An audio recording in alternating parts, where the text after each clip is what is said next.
नमस्कार दोस्तों, आप सभी को नरक चतुर्दशी, जिसे कि हम छोटी दीपावली के नाम से भी जानते हैं, इस त्योहार की आप सभी को ढेरों शुभकामनाएं।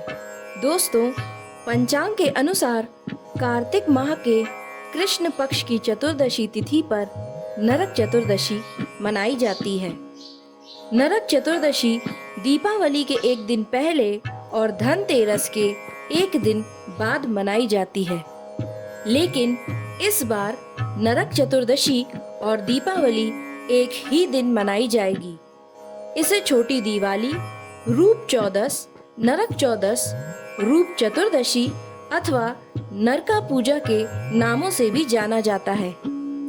आइए जानते हैं कि इस दिन का नाम नरक चतुर्दशी क्यों है।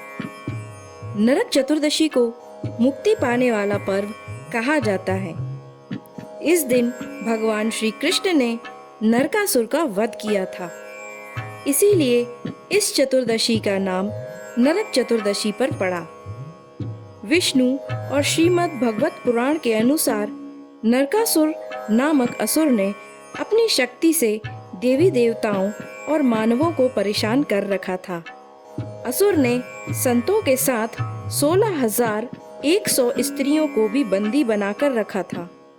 जब उसका अत्याचार बढ़ गया तो देवता और ऋषि मुनियों ने भगवान श्री कृष्ण की शरण में आकर कहा कि इस नरकासुर का अंत कर पृथ्वी से पाप का भार कम करिए। भगवान श्री कृष्ण ने उन्हें नरकासुर से मुक्ति दिलाने का आश्वासन दिया, लेकिन नरकासुर को एक स्त्री के हाथों मरने का शाप था। इसीलिए भगवान कृष्ण ने अपनी पत्नी सत्यभामा को सारथी बनाकर और उनकी सहायता से नरकासुर का वध किया। जिस दिन नरकासुर का अंत हुआ, उस दिन कार्तिक मास के कृष्ण पक्ष की चतुर्दशी थी। नरकासुर के वध के बाद श्री कृष्ण ने कन्याओं को बंधन से मुक्त करवाया। मुक्ति के बाद कन्याओं ने भगवान कृष्ण से गुहार लगाई कि समाज अब उन्हें कभी स्वीकार नहीं करेगा। इसके लिए आप कोई उपाय निकालें, हमारा सम्मान वापस दिलवाएं। समाज में इन कन्याओं को सम्मान दिलवाने के लिए भगवान कृष्ण ने सत्यभामा के सहयोग से 16,100 कन्याओं से विवाह कर लिया। इन कन्याओं को मुक्ति और नरकासुर के वध के उपलक्ष्य में घर घर दीपदान की परंपरा शुरू हुई। भगवान कृष्ण ने इस दिन 16,000 कन्याओं का उद्धार किया। इसी खुशी में इस दिन महिलाएं 16 श्रृंगार करती हैं। नरक चतुर्दशी को रूप चतुर्दशी भी कहते हैं। इस दिन जल में औषधि मिलाकर स्नान करने और श्रृंगार करने से रूप, सौंदर्य और सौभाग्य बढ़ता है, ऐसी मान्यताएं हैं। इस दिन मृत्यु के देवता यमराज और भगवान श्री कृष्ण की पूजा का विधान है। रूप चौदस के दिन संध्या के समय दीपक जलाए जाते हैं और चारों ओर रोशनी की जाती है। नरक चतुर्दशी का पूजन अकाल मृत्यु से मुक्ति और स्वस्थ सुरक्षा के लिए किया जाता है। तो आइए जानते हैं 2022 में नरक चतुर्दशी की तिथि एवं शुभ मुहूर्त। पंचांग के अनुसार कार्तिक कृष्ण पक्ष की चतुर्दशी तिथि की शुरुआत 23 अक्टूबर को शाम 6:03 से हो रही है। वहीं चतुर्दशी तिथि का समापन 24 अक्टूबर को शाम 5:27 पर होगा। ऐसे में उदया तिथि के अनुसार नरक चतुर्दशी 24 अक्टूबर को मनाई जाएगी।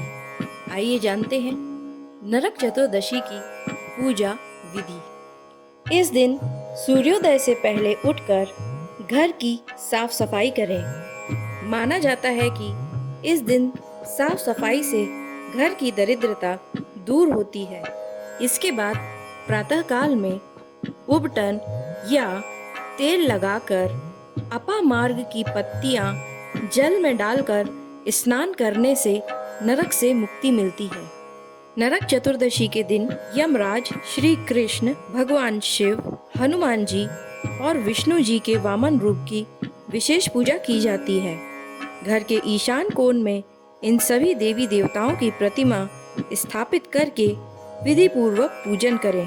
देवताओं के सामने धूप दीप जलाएं, कुमकुम का तिलक लगाएं और मंत्रों का जाप करें। इसके अलावा नरक चतुर्दशी के दिन यमदेव के लिए दीपक जलाकर सुख समृद्धि की कामना की जाती है।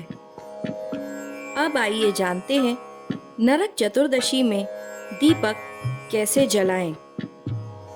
शास्त्रों के अनुसार माना जाता है कि नरक चतुर्दशी के दिन अधिकतर लोग 5 दिए जलाते हैं, लेकिन आप चाहें तो 5 की जगह 7 या फिर 14 दीपक भी जला सकते हैं। आइए जानते हैं किन किन जगहों पर इन दीपक को जलाना शुभ होगा।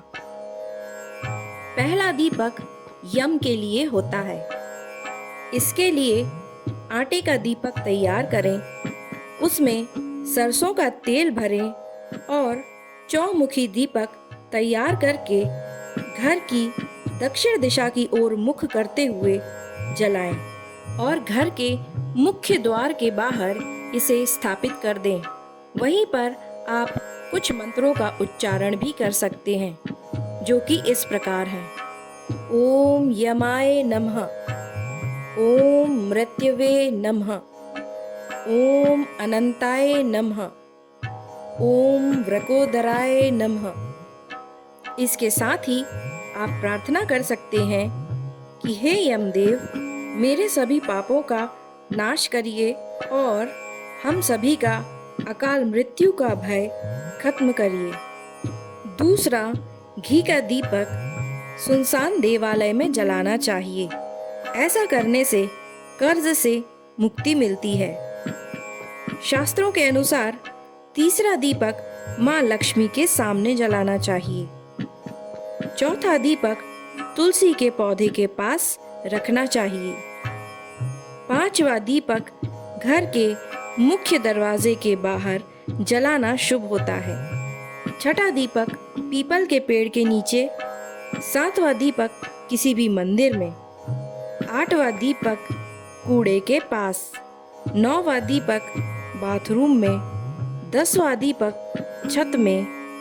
11वां दीपक छत में ही आगे की ओर। 12वां दीपक घर की नाली के पास। 13वां दीपक किचन में और 14वां दीपक घर की सीढ़ियों में रखना शुभ माना जाता है। इन सभी जगहों पर आप दीपक को रखकर घर में रोशनी कर सकते हैं। तो दोस्तों, कैसी लगी आपको ये जानकारी, हमें कमेंट करके अवश्य बताएं। और अगर अभी तक आपने हमारे चैनल को सब्सक्राइब नहीं किया है तो ज़रूर सब्सक्राइब कर लें। धन्यवाद।